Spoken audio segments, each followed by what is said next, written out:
quero convidá-los para pensarmos um pouco sobre a primeira igreja que foi fundada ou implantada na Europa. Está aqui em Atos capítulo 15. Como estamos a falar da igreja, como aniversário da igreja, eu queria convidá-los para olharmos um pouco sobre os princípios, sobre aquilo que Deus fez no início da igreja.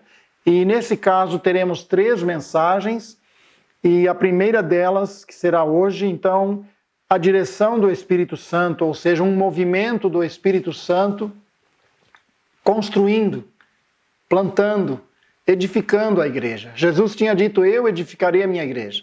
E, portanto, a igreja é edificada por Ele mesmo. E, com certeza, a igreja em Jardim Botucatu está esses 47 anos sendo edificada pelo Senhor. Eu quero convidá-los, então, à primeira leitura, que está em capítulo 15 de Atos, os versículos 36 a 41, e na sequência vamos, então, ler ainda alguns versículos no capítulo 16. Isso para o tema um movimento do Espírito Santo, a ação do Espírito Santo construindo a igreja ali em Filipos. Vamos ler, então, capítulo 15 de Atos, versículo 36, que diz assim: E alguns dias depois disse Paulo a Barnabé: tornemos a visitar nossos irmãos por todas as cidades que já anunciamos a palavra do Senhor, para ver como estão. E Barnabé aconselhava que tomassem consigo a João, chamado Marcos. Mas Paulo parecia razoável que não tomassem consigo aquele que desde a Panfilha se tinha apartado deles e não os acompanhou naquela obra. E tal contenda houve entre eles que se apartaram um do outro. Barnabé, levando consigo a Marcos, navegou para Chipre, e Paulo, tendo escolhido a Silas, partiu, encomendado pelos irmãos à igreja de Deus. E passou pela Síria e Cilícia, confirmando as igrejas. Capítulo 16, vamos olhar versos 5 a 10. De sorte que as igrejas eram confirmadas na fé e cada dia cresciam em número. E passando pela Frígia e pela província da Galácia, foram impedidos pelo Espírito Santo de anunciar a palavra na Ásia.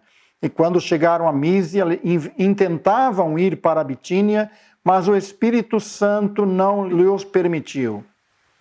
E tendo passado por Mísia, desceram a Troade. E Paulo teve de noite uma visão em que se apresentou um homem da Macedônia e lhe rogou, dizendo: passa a Macedônia e ajuda-nos. E logo depois desta visão procuramos partir para a Macedônia, concluindo que o Senhor nos chamava para lhes anunciar o Evangelho. Oremos mais uma vez. Pai, nós queremos entregar esta palavra lida mais uma vez ao Senhor, pedindo que o Senhor nos ensine através dela, seu Espírito conduza completamente aos nossos corações a Tua palavra. Em nome de Jesus. Amém. Então temos aqui um texto e eu lembrei ao ler o texto com um acontecimento que aconteceu há mais de 15 anos atrás, um encontro na rodoviária do Rio de Janeiro. Um jovem com o qual falei identificou-se como muçulmano e logo atacou Paulo, Pedro, os apóstolos. Logo ele disse: olha, Pedro e Paulo tiveram desentendimentos. Barnabé e Paulo tiveram problemas. E depois dele fazer esse ataque, eu logo disse a ele: olha, pelo que vejo, você não conhece toda a história. Porque mesmo na situação que houve com Pedro e Paulo, quando Paulo repreendeu a Pedro, Pedro escreve a carta mais tarde e ele diz: o nosso amado irmão Paulo. Ele põe na carta isso. É sinal que esse jovem não conhecia toda a história, estava usando parte da situação, as dificuldades da obra, para levantar questões contrárias à própria obra, para levantar um ataque. E aqui também, Barnabé e Paulo se separaram nesta segunda viagem missionária. Mas quando olhamos a história, nós vamos encontrar razões e soluções para os problemas. e quando encontramos Barnabé investindo na vida do Marcos, e depois, mais tarde, o Paulo pedindo que ele enviasse Marcos, que Marcos lhe era muito útil. Então nós percebemos que Deus usou no meio daquela situação difícil, de decisões difíceis, Deus construiu maturidade, construiu ali algo maravilhoso no relacionamento dos servos de Deus, investindo em uma pessoa que era Marcos e através de Paulo continuando a obra que estava para fazer. Aqui nós encontramos então princípios, nós encontramos Deus está propondo a nós esses valores espirituais, esses princípios que são orientadores para a Igreja de Cristo. E mesmo nas situações mais difíceis que possam acontecer, porque somos humanos, somos frágeis, fracos, Deus ainda quer construir. A primeira constatação que nós encontramos aqui é que o próprio Senhor é que edifica a sua igreja. E nós queremos olhar nesses versículos 6 a 10 de Atos, como o Senhor dirigiu esta segunda viagem, como o Senhor dirigiu essas situações todas para a bênção da obra dele e para começar, para plantar uma igreja na Europa, no continente europeu. Nós vemos aqui nesses versículos três grandes manifestações de Deus dirigindo Paulo e dirigindo os que estavam com ele neste caminho para Filipos. Nós temos agora nos versículos 11 e 12 do capítulo 16, dizendo assim: navegando de Troade, fomos correndo em caminho direito para Samotrácia, e no dia seguinte para Neápolis, e dali para Filipos, que é a primeira cidade desta parte da Macedônia. A Macedônia é a área norte da Grécia, e portanto eles estavam entrando no continente europeu. O que Deus tinha dito através do seu Espírito é que não deviam ir para outro lado. E também aquele varão macedônio que aparece para Paulo é uma das formas que Deus os conduz para aquele lugar, para aquela cidade. Era a capital. Interessante que Paulo procura um lugar maior, a cidade maior, para começar o seu ministério. Eles passaram por Neápolis e logo chegaram em Filipos. Aqui gostaria de colocar algumas perguntas, algumas questões. Sendo a direção do Espírito Santo, devemos nós nos preparar antecipadamente? Paulo deveria pensar numa estratégia ou não deveria pensar em nada, ir assim de qualquer maneira? Nós encontramos a estratégia dele. Ele foi para a capital, para de lá se deslocar para os interiores. Parece que Paulo fazia sempre o primeiro investimento na cidade maior. Então, se nós pensamos, estamos sendo dirigidos por Deus, mas Deus também quer que usemos de estratégia, de sabedoria, na aplicação do tempo, na aplicação dos recursos, para atingirmos a obra que Ele já disse que devemos fazer, para realizar esta obra. Então, nós vemos também uma outra questão: devemos desenvolver estratégias para a proclamação do Evangelho? É claro que sim. E depois temos uma outra questão. Paulo começou desta cidade maior e seguiu pela direção do mesmo Espírito, pela manifestação daquilo que Deus queria que ele fizesse. Gostaria de citar que a direção do Espírito Santo, como é que Deus faz isso? Como é que Deus indicou a Paulo 2 vezes que ele não deveria ir para determinada cidade, mas deveria vir para outra localidade, para as cidades da Macedônia? Então nós temos uma das afirmações que é bem clara, diz que um varão macedônio apareceu a ele em sonhos. E nesses outros 2 casos não temos a noção de como é que Deus realmente dirigiu. Mas podemos dizer que, sobre a natureza da direção divina, podemos dizer que Deus fala. E Deus falou muitas vezes e de muitas maneiras. E como é que nós conciliamos as duas coisas? A voz de Deus com a voz do nosso próprio coração.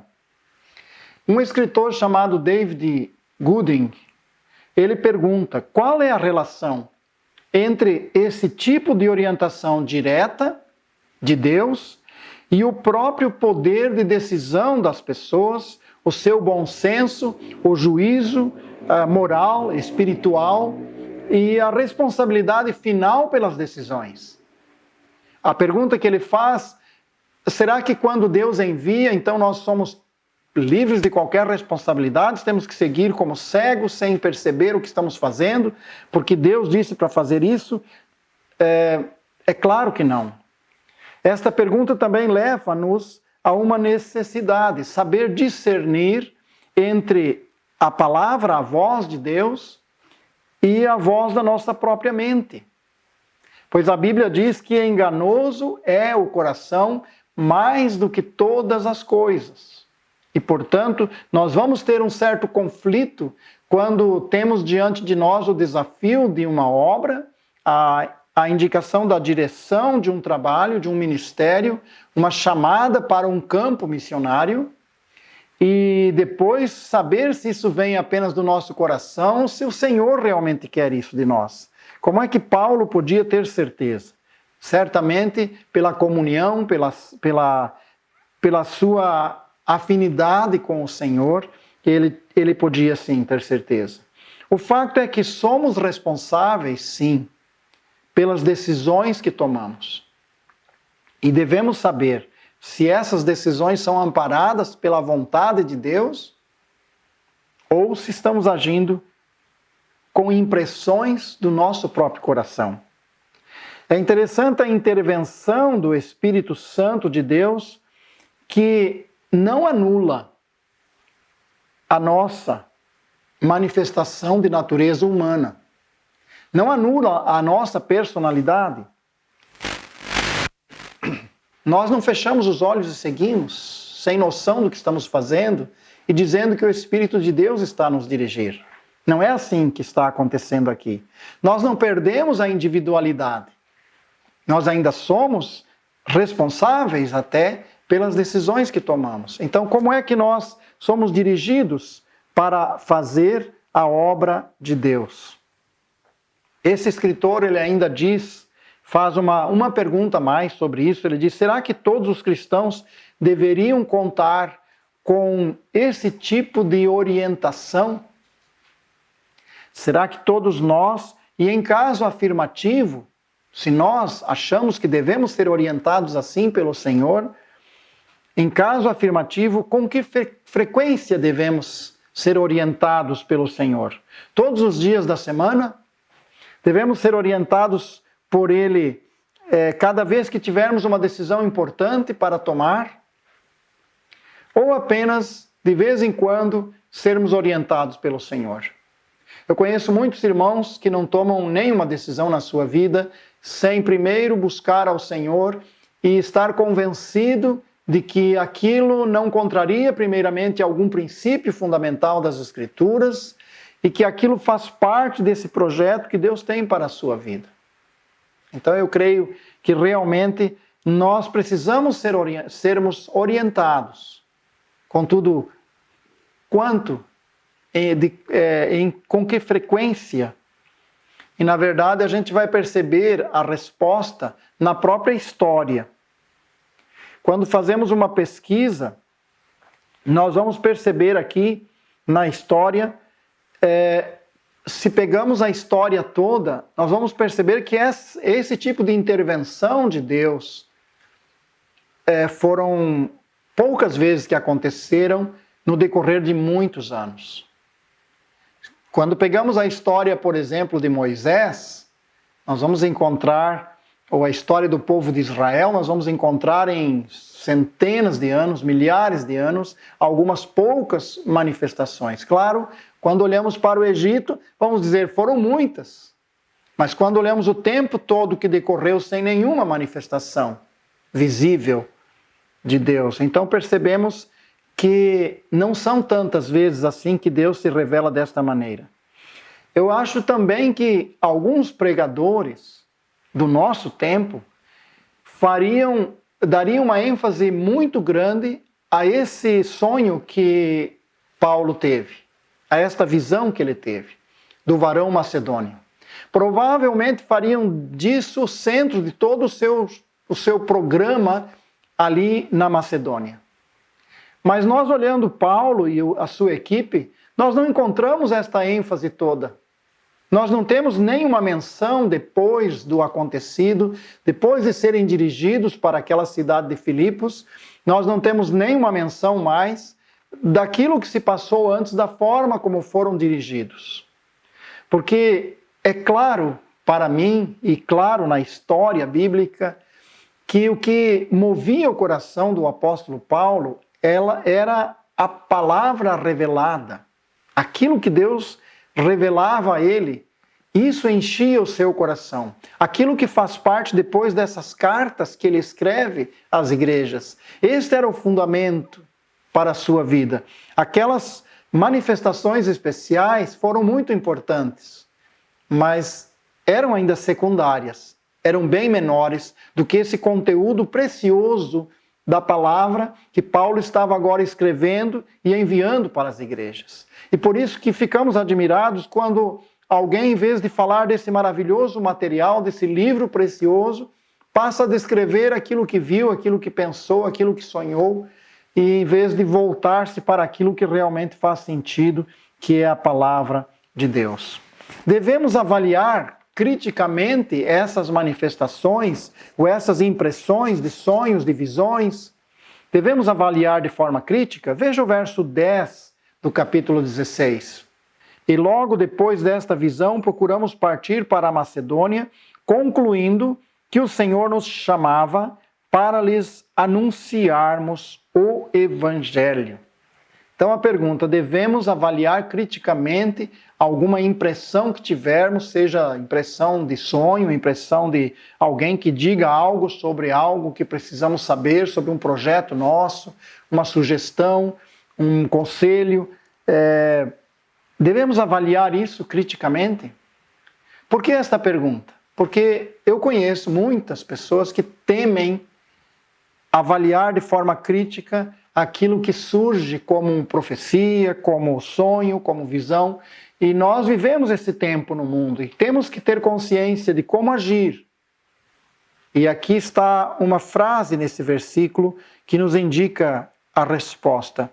Ele diz, concluindo que o Senhor nos chamava. Esta expressão, concluindo que o Senhor nos chamava, para mim envolveu uma reunião da equipe. E quando Paulo comentou as maneiras como Deus, a forma como Deus inicialmente os impediu de irem às cidades que Deus queria que não fossem nesta ocasião, que não era hora para ir. E a maneira como Deus direcionou para a Macedônia através desta chamada de um varão macedônio. Mas ainda assim, diz concluindo que o Senhor nos chamava. Porque a soma dessas informações foram processadas, foram trazidas para esse encontro desta equipe e eles chegaram à conclusão, é isso mesmo. Deus quer que a gente vá para a Macedônia. Então não foi uma decisão fundamentada num sonho, mas fundamentada na convicção daquilo que seria o passo correto a tomar. Como equipe, eles avaliaram, diríamos assim, criticaram, colocaram em questão aquela manifestação, para que pudessem então concluir, é isso que Deus quer de nós. Eu creio que todos nós precisamos avaliar as nossas decisões, estudar os passos que damos na direção daquilo que desejamos fazer para Deus, para que possamos fazer também com convicção de que o Senhor está agindo, está nos conduzindo em direção a um campo missionário, em direção a um trabalho, uma forma, uma estratégia para podermos fazer a obra de Deus. A verdadeira orientação do Espírito Santo não nos liberta da nossa responsabilidade de usar o julgamento moral, espiritual, para avaliar criticamente se esta orientação realmente vem de Deus ou se não vem. Então nós precisamos, quando oramos, quando tomamos decisões, estar conscientes de que realmente o Senhor quer que façamos. O Senhor quer isso de nós, quer esta viagem, quer que façamos a sua obra desta maneira. Alguns exemplos da direção do Espírito Santo é muito importante que a gente lembre aqui também. Nós encontramos várias formas de Deus dirigir o seu povo, através de circunstâncias, trazendo impedimentos, como vimos aqui. Nós encontramos também, quando Paulo veio a Filipos, ele veio trazido por essas 3 informações, 2 impedimentos e esta visão do macedônio que pedia por ajuda. Mas quando ele saiu de Filipos, ele saiu pela perseguição. Ele saiu porque as autoridades pediram que eles tinham que sair. De qualquer forma, Deus estava dirigindo ou não estava. Acreditamos que Deus estaria dirigindo também quando, através daquela perseguição, eles tiveram que sair? Certamente, se poderia ser visto como uma perda, como um fracasso, Deus pode transformar essas situações ainda assim em vitória. E devemos crer que Deus ainda está no controle. Por exemplo, quando Paulo foi a Roma, qual foi a condição para ele ir a Roma? Ele foi como um prisioneiro. Outra forma, através dos conselhos de irmãos. Quando chegamos no capítulo 20 de Atos, nós vamos encontrar Paulo diante de uma decisão que ele tinha convicção que devia tomar, que era ir a Jerusalém. E ele foi avisado muitas vezes por diversos irmãos ali que não devia ir, porque ele seria lá preso. E por alguma razão, Paulo tinha uma convicção tão forte que era Deus agindo. Não era contrariar a igreja só estava a dar um conselho. Não era uma ordem da igreja dizendo a ele, tu não deves ir, nós não concordamos contigo, não vamos orar por você, você se for está indo contra a igreja local. Não, não era assim. Somente os irmãos estavam dizendo que ele seria preso lá, que ele que não deveria ir. E Paulo, com convicção, ainda assim foi. Deus tem formas de conduzir o seu povo. E a direção de Deus é maravilhosa para nós. E precisamos contar com essas possibilidades. A palavra, primeiramente, mas também a comunhão da própria igreja, que possa nos ajudar a tomar decisões que venham realmente atender aquele projeto de Deus para nós. Há aqui também nesses versículos, capítulo 16, especialmente versículo 12, aqui diz assim: e dali para Filipos, que é a primeira cidade desta parte da Macedônia e é uma colônia, e estivemos alguns dias nesta cidade, aprendendo a depender do Espírito Santo. Onde é que nós encontramos esta afirmação?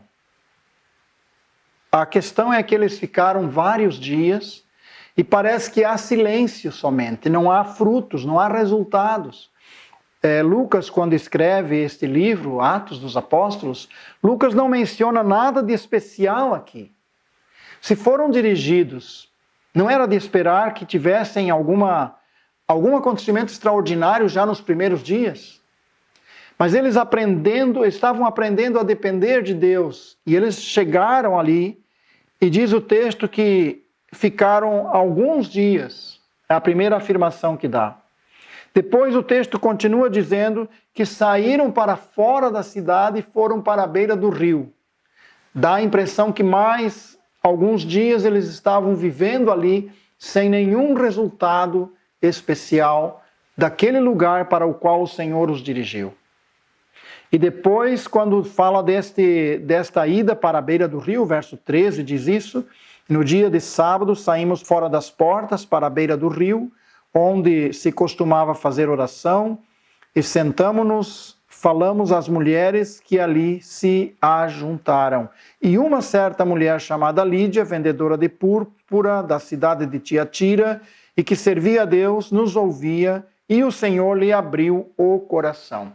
Nós temos a informação de que eles saíram da cidade, provavelmente, os comentaristas dizem que não havia sinagoga em Filipos, Para haver uma sinagoga judaica era necessário pelo menos 10 homens judeus, e não havia sinagoga porque eles saíram à beira do rio e encontraram um grupo de mulheres em oração lá. E Paulo, ao falar do evangelho, diz o texto, uma se converteu. Se nós pensamos no sucesso desta obra, nós iríamos pensar que tinha que ter 10, 20 pessoas convertidas já, pela indicação do caminho que deviam fazer. No entanto, passaram vários dias e agora apenas encontraram um grupo pequeno de pessoas e apenas uma dessas pessoas se converteu. Os apóstolos não estavam sempre à espera de sucesso. Os apóstolos não estavam sempre pensando em centenas de convertidos. Muitas vezes a igreja aqui está a pensar que é preciso ter números para representar que aquela obra é de Deus e que o Espírito de Deus está edificando a sua obra. Mas não é isso que vemos na primeira igreja aqui nesse continente europeu. As dificuldades foram muito grandes para começar esta igreja. E aqui percebemos claramente que esses apóstolos também não estavam dependentes das manifestações visíveis, dos milagres, mas estavam dependentes da orientação do Senhor pela fé, pela convicção de que estavam no lugar que Deus queria. Outro detalhe interessante é que esta equipe missionária não estava sujeita a uma autoridade de Jerusalém ou de Antioquia, de onde Paulo e Barnabé saíram na primeira viagem. Não havia uma autoridade em Jerusalém, os apóstolos enviando pessoas para dar ordens e dizer como fazer a obra, e mesmo para controlar essas pequenas igrejas que estavam nascendo em diversas cidades. Nós encontramos este livro trazendo realmente a nós a informação de que Deus estava construindo igrejas independentes, autônomas, igrejas que pudessem crescer sob a orientação do Senhor, sob a visão da palavra do Senhor, obedecendo a esta palavra. Se dependemos do Espírito Santo, os frutos da obra que fizermos pertencem ao Senhor e também a nós somente pertence a obediência. Cabe a nós obedecer. Eu gostaria que lêssemos capítulo 16, versos 14 e 15 de Atos. E uma certa mulher chamada Lídia, vendedora de púrpura da cidade de Tiatira, que servia a Deus, nos ouvia, e o Senhor lhes abriu o coração para que estivesse atenta ao que Paulo dizia. E depois que foi batizada, ela e a sua casa, nos rogou dizendo, se haveis julgado que eu seja fiel ao Senhor, entrai em minha casa e ficai ali. E nos constrangeu a isso. Aqui nós encontramos a operação do Espírito Santo, a ação de Deus, e como nós temos as afirmações de como Deus age no coração humano. Diz o texto que ela ouvia a mensagem e teve o coração aberto pelo Senhor. Paulo tinha certeza de que era Deus que produzia esta obra maravilhosa no coração das pessoas. Não era ele poderoso para fazer isso, mas o Espírito de Deus que fazia esta obra naquele coração. Coração aberto para entender e para receber a mensagem. A outra afirmação do verso 15 diz que ela teve o coração disposto para obedecer. Diz o texto, depois que foi batizada. O texto inclui a sua casa. A maioria dos comentários não tem informação sobre o que seria a sua família. Ela poderia não ser casada, ou poderia ser viúva, poderiam ser apenas servos e não filhos. Nós não temos informação como era composta a casa de Lídia. E também não está dizendo que por causa da fé dela, todos os outros passaram a seguir obrigatoriamente, os seus servos, porque ela era uma pessoa de posses, era uma pessoa de comerciante daquela cidade, e portanto não está dizendo assim que foi influência apenas. Certamente a sua casa, esses que estavam com ela, ouviram também, manifestaram fé também e puderam servir ao Senhor juntamente. A obra do Senhor no coração de Lídia nos leva a perceber alguns sinais de verdadeira conversão. E aqui aparece esta questão do entender e obedecer e envolver-se na obra. Quando alguém crê em Jesus Cristo, terá desejo de obedecer a Jesus Cristo e terá desejo de também se envolver na obra de Cristo. Diz o texto que constrangeu Paulo e a equipe a irem morar na sua casa. A sua casa se tornou uma base missionária. A sua casa se tornou um local de culto a Deus, e onde esses missionários podiam estar e, a partir dali, desenvolverem um ministério naquela cidade. Você entende que precisa do perdão dos pecados, como Lídia entendeu isso? Você entende que é preciso obedecer, e aqui no caso, o segundo passo foi o batismo, uma identificação com Jesus Cristo, um passo de obediência a Cristo. Você entende que Deus espera que nós nos envolvamos na sua obra, na sua igreja. Nós não somos só pessoas que chegamos lá, assistimos a reunião e vamos embora, como se não tivéssemos mais nada a ver com a igreja. Nós somos pessoas chamadas por Deus para crer, obedecer e nos envolver na obra.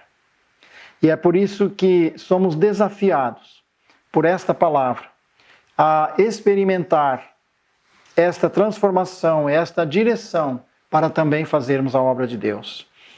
Então, o Espírito Santo conduziu, o próprio Espírito é o que estava dando a eles o entendimento do projeto de Deus, da vontade de Deus, e eles estavam dependentes de Deus, e aqui também o Senhor estava formando a base, o início desta igreja, que veremos amanhã ou domingo, como isso tudo acontece aqui nessa história. O que fazer, o que Deus quer fazer através deste exemplo, desta história, o que Deus quer fazer em minha vida, em sua vida. Como Deus quer agir em nós a partir do exemplo desta igreja ali. Se nós queremos seguir o mesmo exemplo, devemos depender da palavra e da ação do Senhor. E também da comunhão daqueles que estão conosco. Deus deseja nos guiar, mas precisamos discernir a sua vontade. Deus pode usar as dificuldades para nos ensinar lições espirituais e nos levar a uma maturidade maior. Nós precisamos nos sujeitar a Ele pela sua palavra. Deus espera que andemos por fé, que as circunstâncias contrárias não nos impeçam, mas nos levem a crescer no seu amor e no trabalho.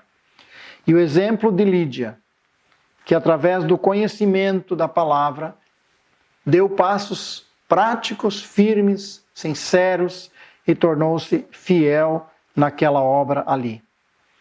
Sempre haverá oposição, sempre haverão dificuldades, mas o Senhor quer nos usar como seus instrumentos. Que Deus nos ajude a refletir neste acontecimento e a pensar na forma como Deus quer conduzir nossas vidas na igreja local onde estamos. Aqueles que estão em Jardim Botucatu, aqueles que são de outras igrejas. Deus tem um projeto. Não é preciso aparecer um varão macedônio ou alguém em sonhos. A palavra de Deus já nos traz a informação do que devemos fazer. Devemos apenas nos entregar ao Senhor para que sejamos dirigidos no nosso contexto de vida onde estamos e Ele possa nos usar e aprendamos com Ele a viver nessa dependência cada dia maior da sua graça. Deus nos abençoe ao pensar sobre esse movimento do Senhor para aquela igreja e o movimento do Espírito de Deus hoje pela sua palavra na sua vida, na minha vida. Deus nos leve a glorificá-lo com decisões firmes, sinceras e comprometidas com a sua obra. Amém.